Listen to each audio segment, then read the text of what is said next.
Pashtun people over there and why the state is disappearing their people. Thank you, sir. The floor is yours, Fazal Afridi. Uh, Thank you very much, William Angle, for inviting me to this important conference on the occasion of the 49th session of the United Nations Human Rights Council. And it's an honor to speak on the subject of enforced disappearances so that people know about it and awareness is created. Before reading out my speech, I've been jotting down the important words from our speaker uh, and on the enforced disappearances. Uh, Underreported, we know that the real number of cases all over the world, especially about enforced disappearances in Pakistan, Balochistan, and particularly in Pakhtunkhwa, the Pashtuns who have been disappeared during the last 20 years during the so-called War on Terror. Undocumented, most of the cases are undocumented, and find the truth, how we can find the truth. We can find the truth by collecting the data, making the noise. Unheard issue, it is unheard because people, due to fear, they cannot communicate, they cannot give information about their loved ones to the civil society, the NGOs which are working there, and due to that, the international community is not aware of it. Impunity, the state of Pakistan, we will talk about all the other states also, but I'll talk about the state of Pakistan because there is impunity. No justice is done. The people are never charged by the state, and they are never presented before the courts, as our friend Ehsan Ajmandi has said. So if the courts do not deliver justice, it's automatically the forces, the army, they do this, abduct the people and possibly disappear the people with impunity. And no accountability at the end. And there is a fear, because all these tactics are used to instill fear in the people, and the state achieve its political objectives, as has been done in Balochistan and even in Fatah, in Pashtun areas. The next thing that how to force Pakistan to sign and ratify this treaty. It's the work of international organizations, and at the end, our friend Dr. Joseph, he has presented some very important points that how can we aware the international community and document these cases so that the United Nations and other institutions know about these cases, like to use special procedures at the United Nations, submit written reports, and during universal periodic review, take up the issue by interactive statements and shadow reports. So it was very important. And the most important of all these is to create awareness and education.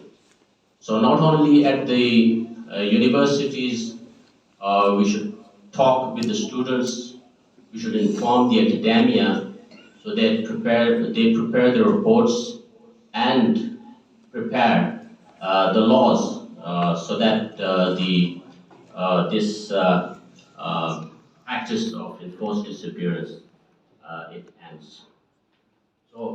The time is short. I would not go into details. Uh, just for the last 70 years, we have been hearing about enforced disappearances in Balochistan, and nobody heard, when we talk about unheard, nobody heard about what's happening with the Pashtuns.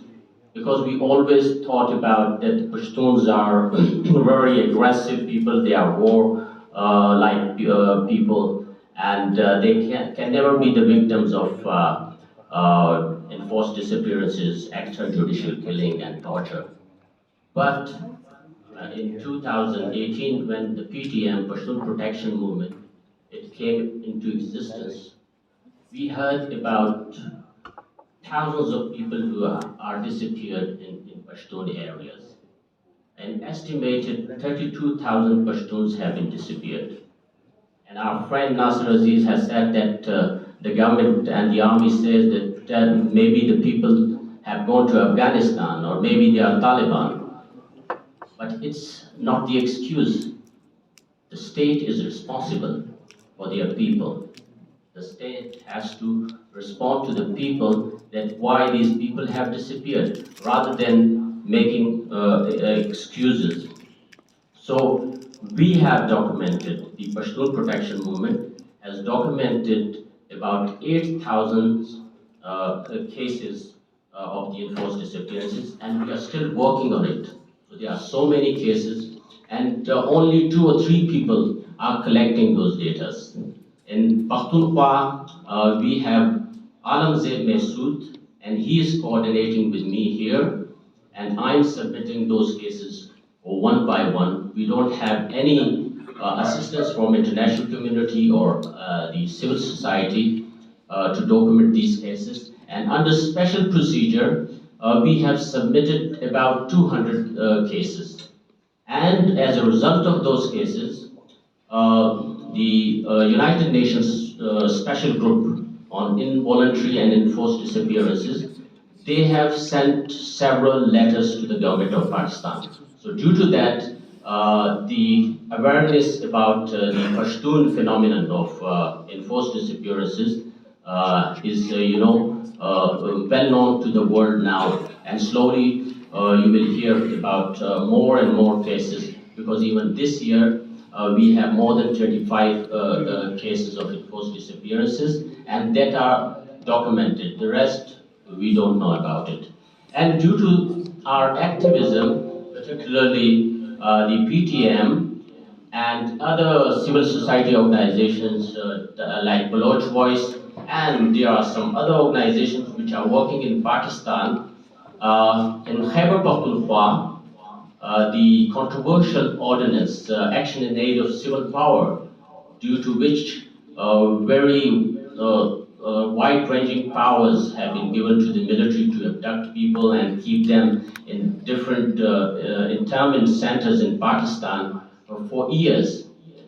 The High Court of Pakistan annulled this ordinance, and then Supreme Court again restored it. But the most important thing is that three rapporteurs of the United Nations different special procedures, they have written to the government of Pakistan that this ordinance is against the international law. So there is a great effort going on from the Pashtun people and Baloch people, as our friend Munir Mangal is doing, and we will continue these efforts. And the only possible way is our friend from Sindh has said that we have to collectively, all the oppressed nations like Sindhis, Balochis, Pashtuns, and Kashmiris, we have to collectively work on it, so that we streamline our efforts and inform the world about these atrocities, these enforced disappearances, because these are not just the cases of an individual victim, but the whole family. The whole family is affected, because when somebody die, so we weep for him, we cry for him, we mourn for him for one day. But when somebody is disappeared, every day we mourn for him, so that there is like a death-like somebody is dead in the house every day. So it's very important for the psychological health of not only the victims, but the whole family. Thank you very much.